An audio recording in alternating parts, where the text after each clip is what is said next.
We want to take just a few minutes today to explore with you the personal journey that we each make through our brain in the course of our own evolution, our own development. When a baby is born, most of the function is in the primitive brain stem. We have a few primitive brainstem reflexes engaged. We're compelled to suck, that basic sucking reflex, so that we can get nourishment into our bodies. We're compelled to right our head. We're compelled to scream our head off if we feel endangered, the Moro reflex, and some others like that are sort of like the basic kit to get our system started, to get our neurology engaged. In some computer systems, this would be like the BIOS, the very primitive mechanisms that are needed for anything else to engage, for anything else to boot up. That's where we start. And then bit by bit, we work our way through the brain if all goes well. We gradually work our way up into higher and higher aspects of function. We start with that primitive brainstem and then work our way up into the reptilian brain, mammalian brain, the midbrain, the neocortex, and eventually up into the frontal and prefrontal lobes. We can go back and look at developmental psychology and see the stages of this and see what that ideal natural unfoldment is as we proceed through that process. In the very beginning, we're learning how to just engage in our world. First, how to roll over, sit up, how to walk, how to run, how to carry on a conversation, how to bring to us the basic resources that we need in order to survive and then to thrive. And we assume that that natural process just goes on without any interruption for all of us. But that's not really the case. We see again and again where that cycle can be disrupted. If we encounter experiences along the way and don't learn from them and don't learn how to overcome them and utilize them to go to the next higher level of understanding, the next higher level of learning, a part of our attention gets stuck there. And for some people, a great deal of their attention gets stuck along the way. So let's give some examples of that so you know what we're talking about. We have encountered over the years a number of people who had experiences very early on, some kind of trauma, in some cases an extreme fever, but often some kind of emotional trauma that gets them stuck in that primitive brainstem area. One of those primitive reflexes that we mentioned is the Moro reflex. That one, it looks like what we'll see in maybe a chimpanzee. If you've ever seen a video of a baby chimpanzee who gets scared, and first his arms go out to the side and then they come together and grab onto the mother if she's handy, and then he or she just screams their heads off until the mother has run far enough to calm them down. We'll see this play out in babies where we need to walk and walk and walk them or drive them for an hour or 2 hours or whatever until their nervous system finally calms down and they can maybe go to sleep or nurse or whatever is next. Well, if that doesn't get resolved as we get older, what we will see is people with sort of extreme unrational fears and anxieties that get triggered by something that they can't even name, and then they're in it. Often they find themselves being really restless and they can't really function, and sometimes it looks like anxiety. We've seen sometimes where it got diagnosed as bipolar disorder. Whatever form it shows up in, it becomes very disruptive for their life, and it becomes very disruptive in their development into a more refined human being. It disrupts their evolution of their own character, and it becomes a constant distraction. Now, there are ways to overcome that and resolve that.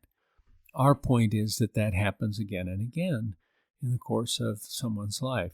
We see kids in their mid-teens when they're really engaging in the limbic system, and all of that feeling and idealism and all that engages. And if they don't have a proper role model, somebody that can really show them how to engage in the world in a way that fulfills that idealism, a lot of times they'll turn towards the negative. They'll become more destructive. Lots of ways that that plays out. Every one of these disruptions of some stage of development undermine the integrity of the organism and undermine our capacity to use our whole brain in a holistic and life-giving way. If these disruptions aren't resolved, it limits how completely somebody can develop, how powerfully the learning process can be utilized. So what do we do about that? It's pretty easy to recognize. We know when there's something in us that's not working right, when there's something that constantly gets triggered that disrupts us from going to the next stage of our development. We all know that feeling of there is something off. There's something not right in us. A great deal of psychotherapy is about recognizing and resolving this. The challenge that we see often with that is that the way that psychotherapy has evolved, a lot of it is done in such a way that trains people to, in a sense, live in the past, do what we call driving by looking in the rearview mirror, always looking back and going, well, where did that come from? Where is the origin of that? And let's go back there and muck around in our past and hopefully try and get some kind of insight, and hopefully, again, that by getting that insight, something gets resolved. Sometimes that works, a lot of times it doesn't.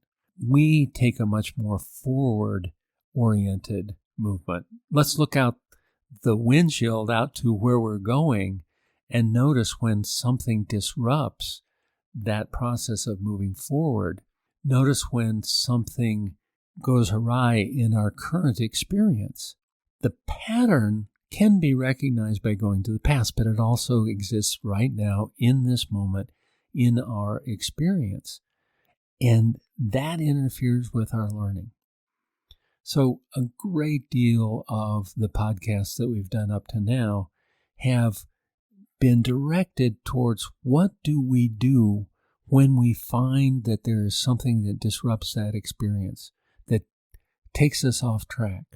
We want to stop right there when that experience is happening and notice, what is it that's taking place right now? Is there a belief? Is there a self-concept? Is there a fear or a grief? Or what is it that is sort of co-taking place with that experience? And we want to use that experience and the distortion in that experience to recognize what that is. And when we do, then we can go to those techniques that we've laid out in other podcasts and apply those in such a way that that disruption of that experience gets resolved. And in doing that, that not only frees us to further engage in a positive way in that experience, but in doing that again and again and again, it lets us move up that ladder of our evolvement through those various areas of our brain. Again, it's not that our brain quits evolving, but it's as though we get stuck at a different level of experience. I think it was Joseph Chilton Pearce in crack in the cosmic egg that said that if we get stuck in the reptilian brain, if that's where our own personal evolution gets disrupted and we don't move fully forward from that point, we end up being like a reptile with a supercomputer. Our consciousness is stuck at that level of function, but the whole of the brain goes on and develops. And so now we have this incredibly powerful mechanism, this brain that's capable of so much, but the seat of awareness, the seat of power in our system, in this particular case, would be in the reptilian brain. And then all of the capacity of the brain that has developed gets utilized by that old brain area. And so our engagement in the world is, in some senses, limited to that level of awareness, even though we may have a very powerful mechanism for manipulating our world.